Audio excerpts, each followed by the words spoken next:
Think about where you were 10 years ago financially. Whatever you were making back then, you're probably making more now, maybe a lot more. And yet if someone asked you to show them your savings account right now, most of you would rather hand over your phone password than that number. The money came in. It always comes in. It just never seems to stay. There's a specific reason this keeps happening, and it has nothing to do with how much you earn. That's what we're getting into today.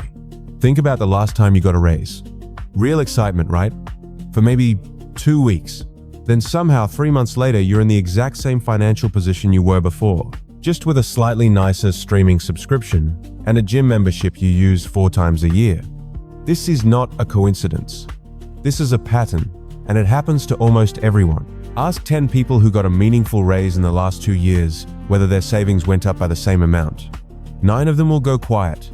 Marcus is 35, works as a software engineer in Raleigh, makes $82,000 a year. 10 years ago, he was pulling in $48,000. That's a $34,000 increase in annual income. So where is it?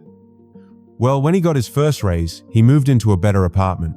When he got his second raise, he finally bought the car he wanted. Third raise, he started eating out more because he earned it. He worked hard. He deserved a little comfort. Every single one of those decisions made complete sense at the time. Every single one of them was also invisible to him when he made it. His income grew by $34,000 and his savings grew by almost nothing. Not because Marcus is bad with money, because his spending expanded automatically to fill whatever space the new income created. That's not a character flaw. That's just how this works for most people. So if the answer isn't making more money, what is it?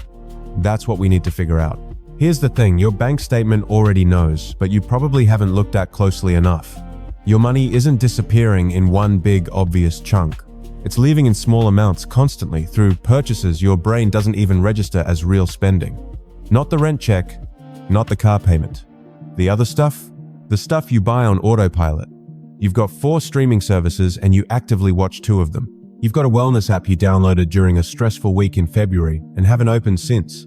You've got Uber Eats convenience fees that add $4 to $6 to every single order, and you order more than you think. You've got a dozen small recurring charges that show up on your statement and you spend 0 mental energy on because individually they feel insignificant. Discretionary spending. That's the technical term. In plain English, it means money you spend without deciding to spend it. And before you say you don't do this, that you're careful, that you know where your money goes, I want you to actually test that before you decide, because almost everyone who says that is wrong. So here's how you actually find where your money is going. Not by guessing, not by trying to remember. You track everything you spend for 2 days. That's it. 2 days. And the rule is simple, you don't change your behavior. You spend exactly like you normally would. You just write it down. Every single transaction, doesn't matter if it's $2 or $200 cash or card coffee or car insurance. Write it down or put it in your notes app. Doesn't matter how you do it as long as you actually do it.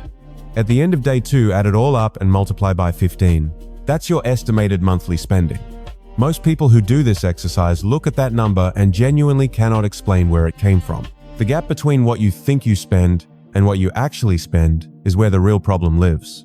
And once you see that number, once you actually know what your specific drain is, the next step is the one that changes everything. We'll get to that in a minute. This is where most people hit a wall. You've been nodding along, maybe you're even planning to try the 2-day thing, and then your brain starts talking. Yeah, but inflation is eating everything anyway, so what's the point of saving a few dollars? Yeah, but I genuinely don't have anything left to cut. Yeah, but even if I find $50 a month to save, that's not going to make me rich. I've said every single one of these things. Specifically the last one. I convinced myself for almost 2 years that the amounts I could realistically save were too small to matter, so I didn't bother. I kept telling myself I'd start when I had more to work with. Spoiler more never showed up. On the inflation point, yes, inflation is real, and no, it doesn't make saving pointless. It makes it more urgent because cash sitting in a checking account is the one thing inflation actually destroys. On not knowing where to invest, you don't need to figure that out before you start. That problem is much easier to solve than you think, and we'll get to it. But that third objection, the one about small amounts not mattering, that one is worth spending some real time on. Because the math behind it is genuinely surprising. Let me show you something that seems wrong the first time you see it. Jessica is 25 years old. She starts putting $200 a month into an index fund. She does this for 6 years, then stops completely. Never adds another dollar. Just lets it sit. Tyler is 31. Same amount, $200 a month, same type of investment, same average return of roughly 8% annually. But Tyler keeps going, doesn't stop, contributes every single month from 31 all the way to 65. That's 34 years of consistent investing. So at 65, Tyler has more money, right?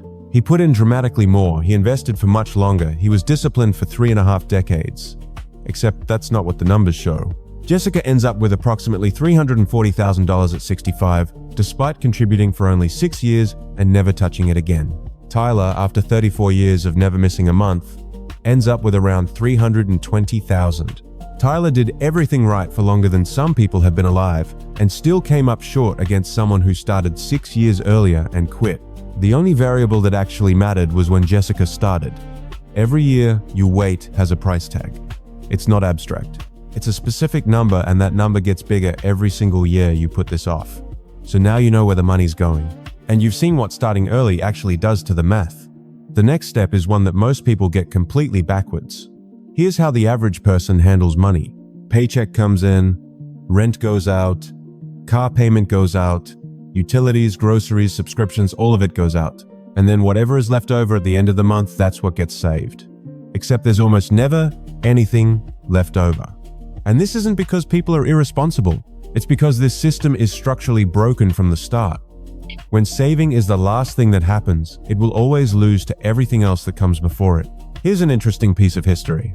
Before 1943, Americans received their full paycheck and were expected to set aside enough to pay their income taxes the following spring. The government tried this system and discovered fairly quickly that people are terrible at it.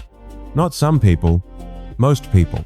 So they switched to automatic withholding. They took their cut before the money ever hit your account, before you could spend it, before you could tell yourself you'd handle it later. And it worked perfectly.